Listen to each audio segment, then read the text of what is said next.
Hello and welcome to Views on News. I am Jawad Tehami. Multiple media reports and polls and surveys show that the race for American presidential election 2024 has become tighter, with Democrat Kamala Harris taking over after President Joe Biden dropping out of the presidential race, and she's facing off, of course, the Republican candidate Donald Trump.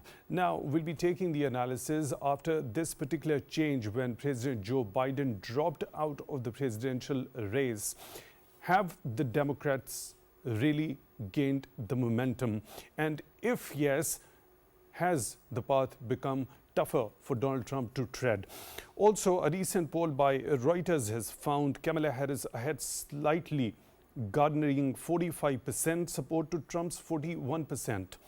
Similarly, a Wall Street Journal survey found Harris at 48% and Trump on 47%.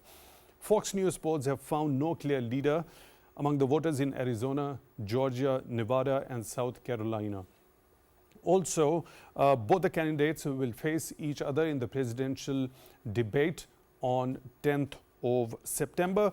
Also, Kamala Harris has appeared in her first major TV interview as the presidential candidate and has said certain important things. Let me quote.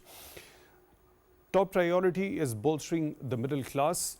No regret while serving with Biden in the White House. We can increase a thriving clean energy economy, and I am unequivocal and unwavering in my commitment to Israel's defense, unquote. We'll be talking about the latest developments in the American presidential election race. Let me quickly bring in our esteemed panel of guests. We are honored to have been joined in the studio by Mr. Nasir Ali Khan, his former ambassador. Mr. Khan, thank you very much for your time, for being with us on the show tonight. Really appreciate that. On phone line at the same time, we are honored to have been joined by Dr. Adnan Khan, Foreign Affairs expert. Dr. Khan, thank you very much for your time also for being with us on the show tonight. Really appreciate that. Ambassador Khan, let's begin with these polls and surveys. Now, do you really think, is it because we saw the dismal performance in the first presidential debate between President Joe Biden and the former President Donald Trump, after which President Biden dropped out of the race? At that particular time, there were many voices clearly saying that perhaps former President Donald Trump was in much better position to win this particular presidential election. But after President Biden dropping out and Kamala Harris taking over, do you really think that the ground reality has changed and Democrats have got really the momentum what they actually lacked? Well, for a start, you see, there has definitely been an increase in popularity since she was declared the candidate, because Mr. Biden's performance lately was not up to the mark. He was not very coherent. He didn't come across as a robust, healthy president. So initially, it definitely made a difference, especially amongst the dedicated Democratic voters, because a lot of voters in this election, when President Biden was the candidate, were quite disappointed and were not planning to take part in this election. When they found a candidate who was more coherent, had a better command on what she was saying and doing, that encouraged them to join, and now it seems from polls that they will be getting out to vote in great numbers. But having said that, the American election is not an election by popular vote in the sense that every vote counts for the president, the presidential candidate. Because there is an electoral college, there are certain states like California, which has about 54 electoral votes. States like Texas with 40, Florida has about 30, and New York. These are the four giant states that have large numbers of votes. So what happens is, let's say that you sweep California by 90% of the vote, you will only get those 54 electoral votes. So if there is another state where you've lost by very little margin, all the votes will go to your opponent in any case. Now, traditionally, there are certain states which are definitely red, meaning Republican, and certain states which are traditionally blue, meaning Democratic. And then there are some states which are called either the swing states or the battleground states. These also keep changing over time, over the elections. But interestingly enough, these are about 7 states, Pennsylvania, Nevada, North Carolina, Arizona, Michigan, Wisconsin. And so these are states, interestingly, that have almost, 12 to 15 electoral votes each. That can make a huge difference, because other states like Vermont or New Hampshire or Hawaii or Alaska, they have 2 and 3 electoral votes. So sometimes when you look at the map, it may look overwhelmingly red, but a lot of those states only have 2 or 3 electoral votes. And by winning California, the Democrats can have an advantage. So what I'm trying to say is, despite all these polls, the election is certainly a very closely fought election, and it's very difficult to say who will win in the end. Because I can give you examples of Al Gore. Closely fought. Very comprehensively you talked about, shed light on how basically the electoral college system works in the American presidential election. I'll take your detailed view regarding as to what factors actually led to Democrats gaining that momentum after President Joe Biden dropped out of the race, but after a very short, quick break. Viewers will resume the discussion right from here, but after that short break.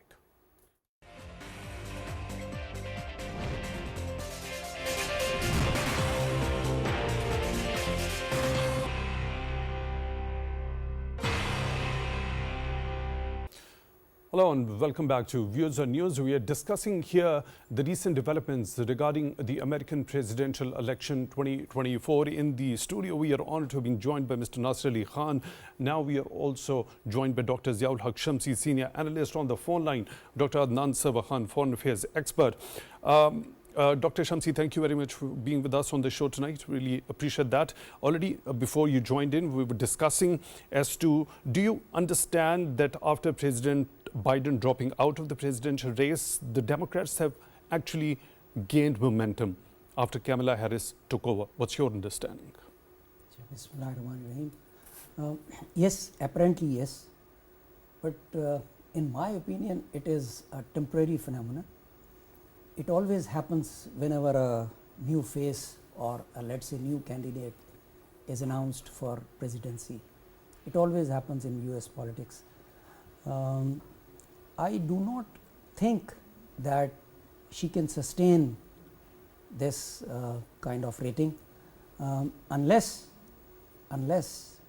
people really want to reject President Trump. If that happens, then yes, obviously Harris is a choice.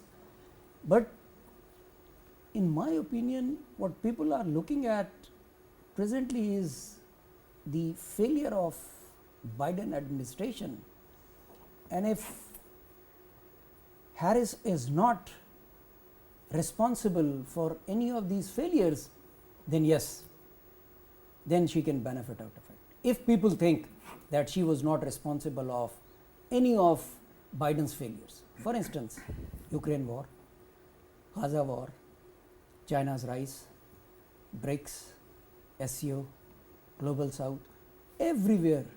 I mean, still the US academics are writing that China is rising, whereas I think China has already risen. And right under the nose of Mr. Biden, who I think will be rated as the worst administration of US presidents in perhaps 3 to 4 decades, because he could not influence on any of these things. He could not convince Netanyahu to stop the massacre in Gaza. He could not convince Russia not to go for a war in Ukraine. he could not stop the process of de-dollarization, which is already taking place slowly.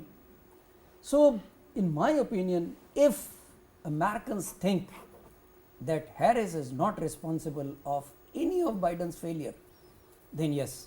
So most of these failures, Dr. Shamsi, you have just described, actually relate to the foreign policy front. What about the domestic front? I'll come back to you, but first let me bring in Dr. Adnan Sakhan into the discussion also. Dr. Adnan, what's your understanding?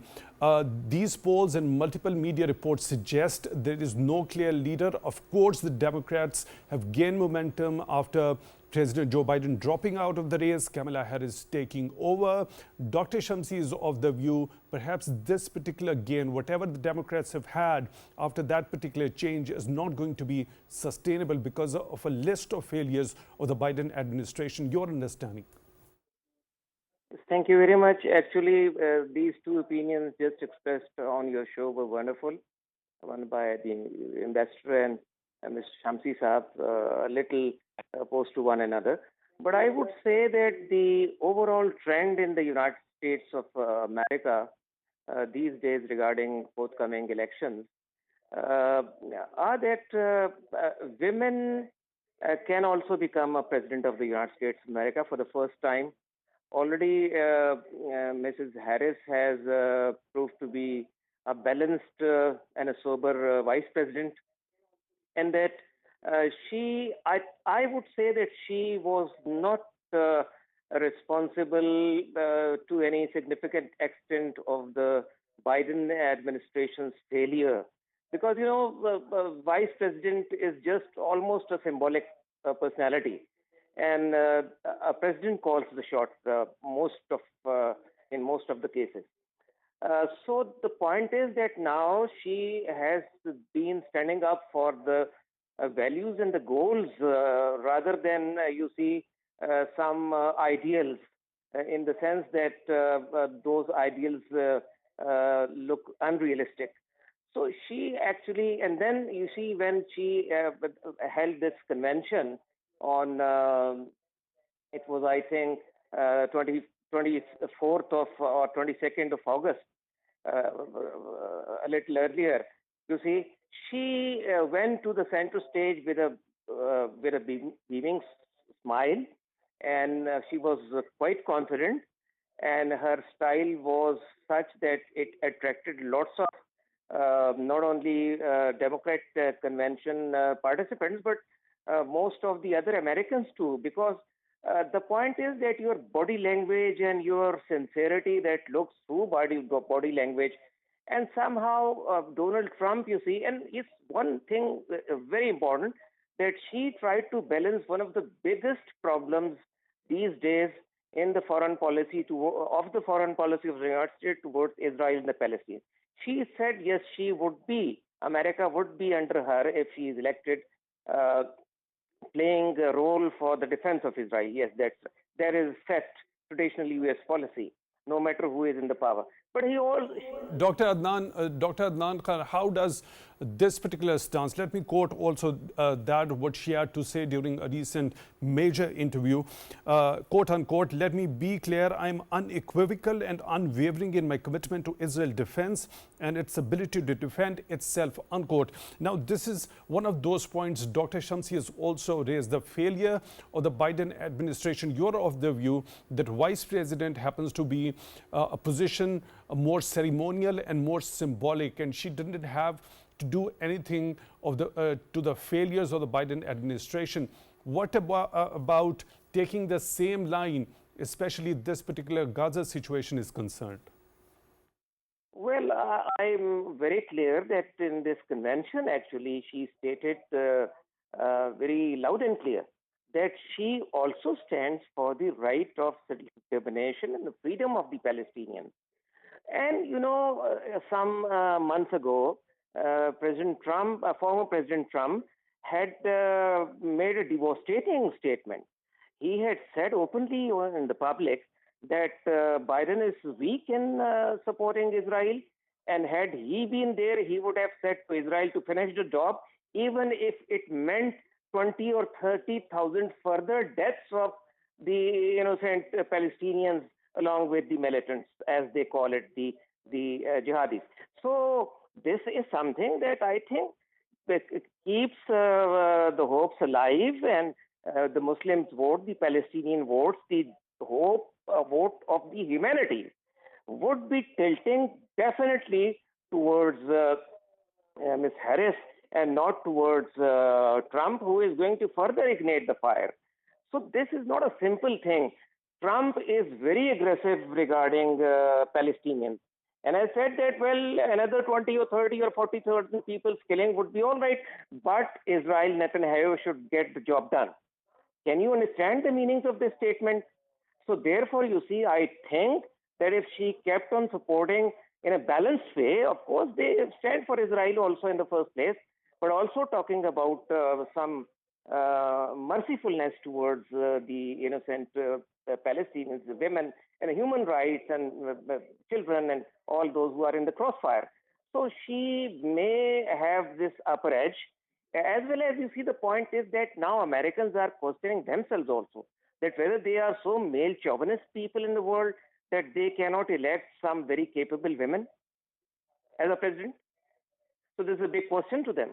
They have to come up to prove it a little, to be a modern country in that sense that gender bias is not there. Adan, your point is well taken. If you stay with us, let me take this particular important point to Mr. Nasir Ali Khan regarding the policy of the Biden administration when it comes to the situation in Gaza. Do you see any sort of change with this particular recent interview by Kamala Harris expressing unequivocal support for the defense of Israel also? Not only that, she's also clearly said that she would continue the policies of President Biden in terms of administratively. So the lobby within the United States, the Zionist or Jewish lobby in the United States, is so powerful that nobody in Congress or nobody in any government can take a stand against what they might want. That's one point. But having said that, you see the demonstrations that you have seen across the United States, primarily Muslims, to some extent Jews, and then some people who are outraged by the killing. So how many of these people are there? And is this within the domestic politics of the United States? Is this going to end up being a major issue? As far as I have seen, no commentator, no channel has brought this to the fore. Okay, there is no doubt, but the people who were demonstrating are a maximum of 3% of the voters. But there have been instances of people being arrested outside the Democratic National Convention. Yes, there are lots of, and I was gratified to see that even Jews in New York had very large demonstrations, and generally people who like to promote the rule of law or human rights or are outraged by the genocide, they have come out to protest. But we are talking about an election, and it's a very different dynamics, okay? In my opinion, if the issues of the voters are the economy, or if it is what is going to happen to the United States in the future, or if it is immigration, that is given importance, then Donald Trump will get more votes. If the public turns towards who has a better command over the issues, who is generally more likable, or this abortion becomes an issue for them, then that will benefit Kamala Harris. Now, whenever you have an incumbent government, they have certain disadvantages, especially if the economy is not doing well.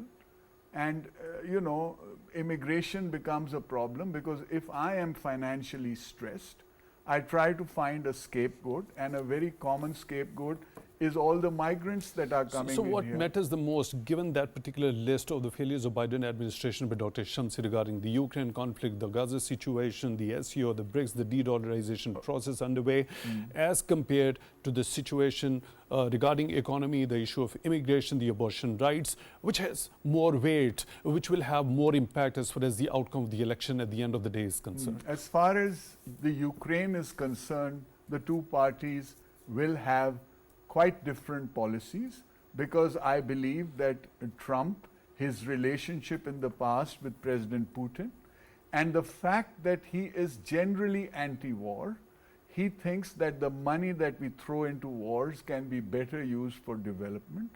So he has clearly stated that within days he will finish this conflict. He's also been anti-NATO. So this expenditure in terms of wealth and in manpower that the United States makes, he will try to reduce that, reduce the importance of NATO, whereas the Democratic Party has thrown in more than $70 billion in assistance. But at the same time, he's not in the favor of disbanding NATO alliance that's not altogether, the issue. as long as they are fulfilling their financial obligations. I'm only comparing this to the issue of Gaza, for instance. Right. As far as my assessment is concerned, things will not change in Gaza one way or the other. Whether Trump comes in, Trump is the man who insisted on making the embassy of the United States in Jerusalem. That was a major step. Okay, Trump has been very close to Jewish leaders and has relatives who are influential Jews. But you see, the difference is in the case of Ukraine rather than in Gaza.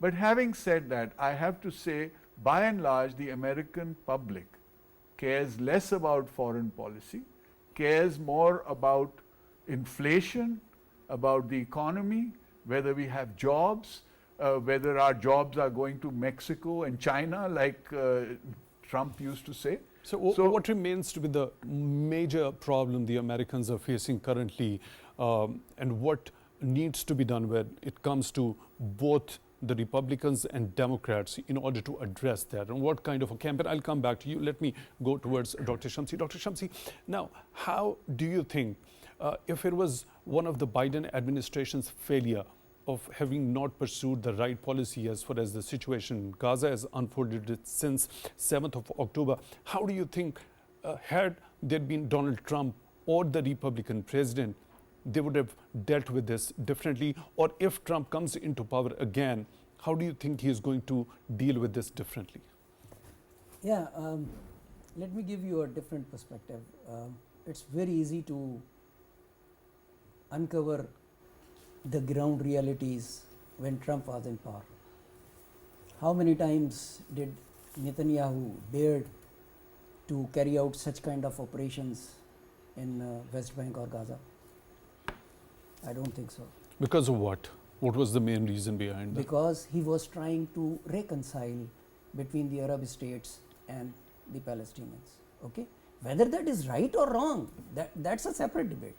I am talking of this kind of atrocities and genocide did not take place during Trump's era.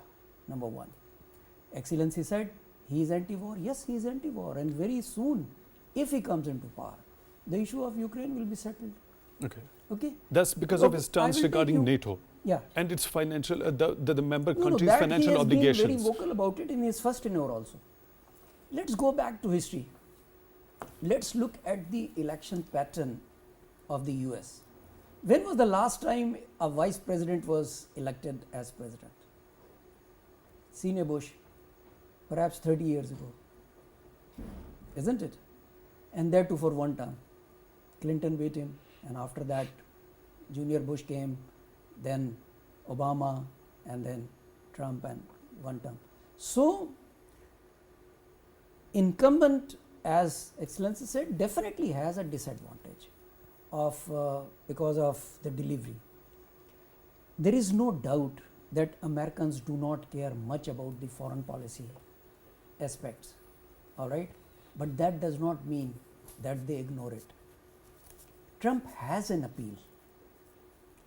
He had an appeal earlier also. So what However, makes him more popular, as you already in your first take talked about that Kamala Harris might have a chance to become the next president of the United States of America if Trump is rejected by people. Yeah. So what makes him so popular that you have doubts that he wouldn't be rejected by people altogether? in my opinion, he has a very strong appeal to the white voters, number one. Number two, to the business community, to the youngsters as far as jobs are concerned, business community, because he himself is a very successful businessman and he promotes business. He wants to bring in money back to the US because look at the US debt, $36 trillion as we speak today, the highest ever debt. The next in line is China or Japan, 16 trillion and China 15 trillion. So look at the gap. Secondly, the time that US has already spent in wars and conflicts over the past 2 decades, since 2001, post this 9/11, has really been wasted in a manner that they virtually ignored China where it is going. And they kept on pumping money in Afghanistan and Iraq and now Ukraine and now in Gaza. And that is all taxpayers' money?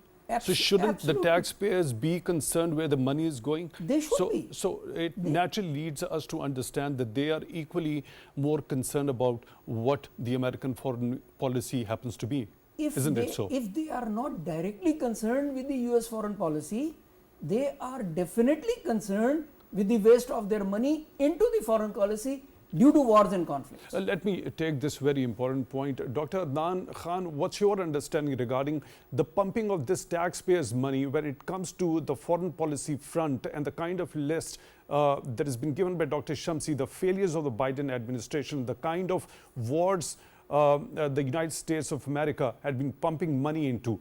What's your understanding regarding that? Right.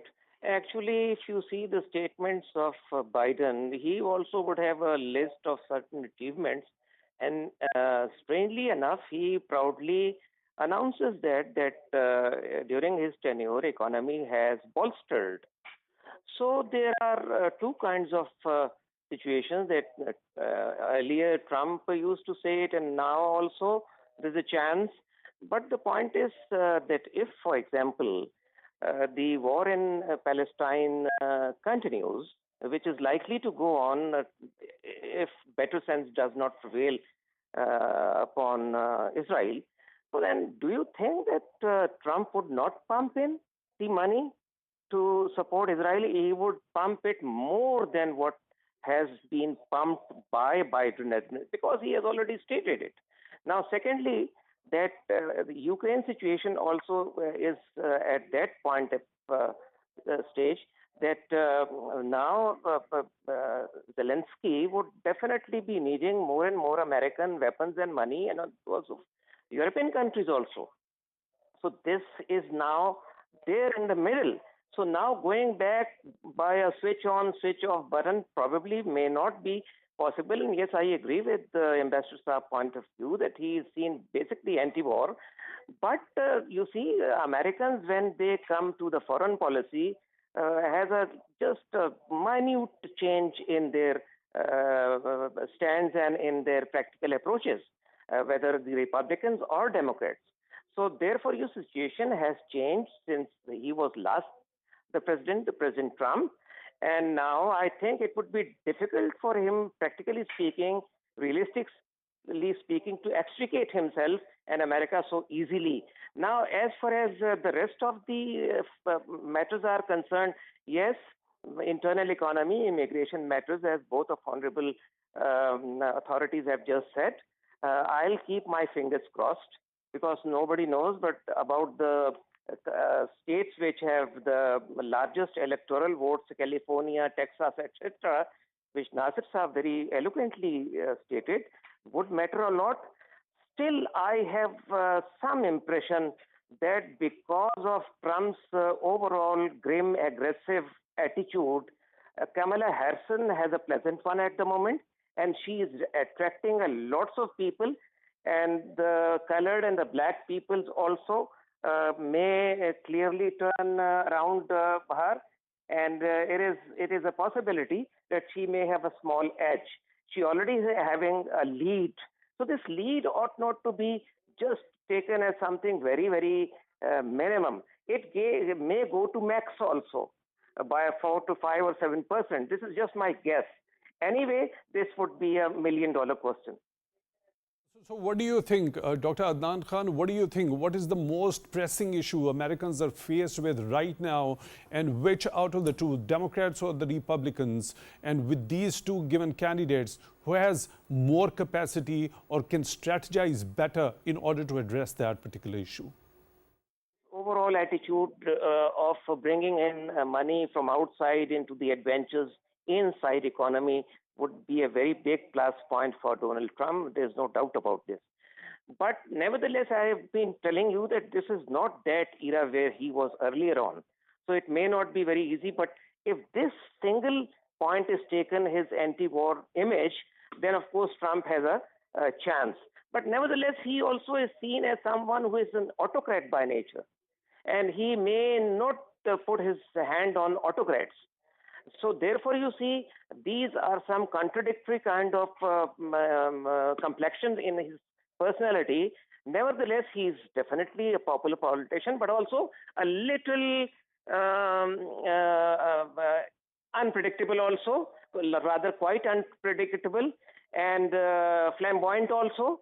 And I think the Americans now are in search of some balanced leadership rather than just basing their vote on populism. Dr. Adnan Sakhan, foreign affairs expert, joining us on the phone line. Thank you very much for being with us on the show tonight. Really appreciate that. Ambassador Khan, Excellency, what's your understanding? What is the most pressing issue the Americans are faced with at this particular point in time? And which out of the two at this particular point in time has that capacity or could strategize well before the presidential elections to address that particular issue? You see, both sides are being demagogues, because I can see the short answer to your question is it's economy. They want a better quality of life. They want to be able to buy their houses. They want to be able to pay off their student debt, and they want to have opportunities for jobs. That's the short answer. But if you go back to 2020, when Trump was in power, the COVID pandemic came. Now, it is believed that Mr. Trump did not handle it well enough. And he came up with certain very bizarre theories about things like drinking Clorox, or that this doesn't affect people and things like that. Initially was in the But denial of apart existence from of that, the economy really suffered. Now, when the pandemic died down, that's about when Mr. Biden stepped in. Now, at that time, the economy was very bad, could only go one way, and that was go upwards. So there will always be this argument that if you tell me that these figures have improved, it's because things were so bad due to the COVID pandemic. Lately, those figures have again gone down. Now, when I say the opportunities for a better quality of life is probably the most important thing, if you look at these wars, they do have an impact. If you were giving Israel $3 billion every year in military assistance, but now you're giving them $14 to $17 billion, the taxpayer is paying for it. So there are many politicians who are now being labeled as socialists that are saying that this money can be used to write off the student debt, which is a huge issue in America, because these people, universities are very expensive. They spend years paying back their student debts. And if they're out of a job, again, it creates So American foreign policy going into the war, supporting wars and the conflicts, does have a direct impact. Indirect impact. Indirect impact. But I have to say again, I'm talking about the ordinary American voter. The ordinary American voter is more concerned with shootings in schools. There's a debate on gun control. That is more important than the war in Gaza even, or the war in Ukraine. They don't have all the information about how many billions are going. To give you an example, $70 billion that they're giving to Ukraine, I calculated there are less than 700,000 homeless people in the United States. Each one of them could be given a $60,000 home for $70 billion. Do you see how much of a difference that could make? That's a very small example which would affect a small population. But things like student debt, things like law and order, you know, this all stems from a fact that there's inflation and we can't make ends meet, especially food inflation. When you go there and you realize that bread is 3 times what it used to be 2 years ago, then you know, all their expenses are calculated. So what do you understand, what sense do you make when Kamala Harris talks about bolstering the middle class? Also talking about increasing construction to address a housing shortage in the country, the fact you just alluded to. Yes, that you see, again, these are, the election machinery is huge, it's very well oiled and it's very well funded. So both sides are trying to figure out what the important issues are, and then they come out with sound bites on this. To give you an example, this interview that you discussed, the interview with CNN, ever since she's been declared the candidate, this is the first interview that she's given to anybody. So a lot of people feel that, you know, we haven't had a chance to hear about her views except from a teleprompter when everything is fed to her. Now when you start talking about the main issues, to give you an example, in 2018, she was against fracking because she was more liberal at that time, and she said, I'm going to ban fracking.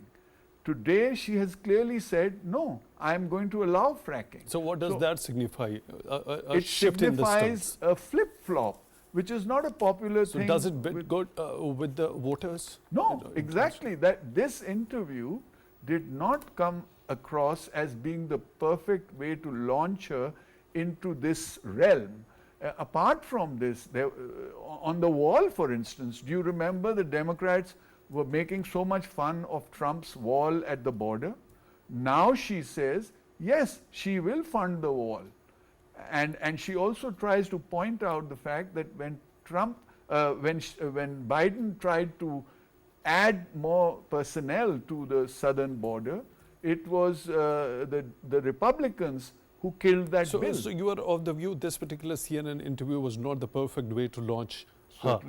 Okay, Certainly so not. pitch in the ideas or the kind of strategies she would be pursuing. So what about the upcoming presidential debate on 10th of September? How pivotal a moment do you think that could prove to be in this entire race? Absolutely, that could make a huge difference. And I was reading somewhere that she recently insisted that Trump's mic should be on all the time, because normally one of the advantages in switching off Trump's mic when Kamala is speaking is that he won't be able to interrupt and intimidate her.